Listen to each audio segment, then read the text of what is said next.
Welcome to Financial Hub. In this video, I am going to guide you on how to fix UniCredit Bank app not working.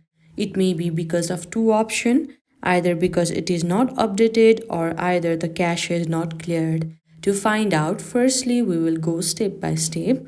So firstly, go on the App Store. Now at the search bar, simply search UniCredit application. Here you can see tons of applications. Choose the one that you have installed in your mobile device. If your app needs to be updated, then there you can see update button beside open option. As you can see, mine is already updated. You can't see the option.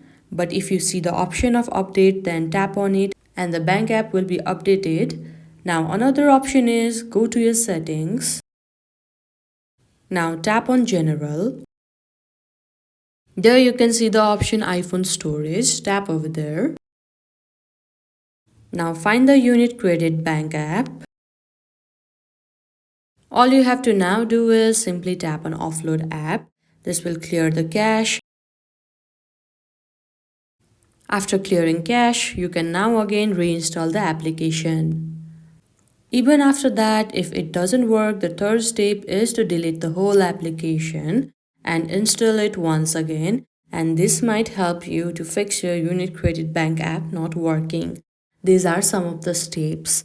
I hope you found this video helpful. Don't forget to like this video and subscribe our channel Financial Hub. Thank you.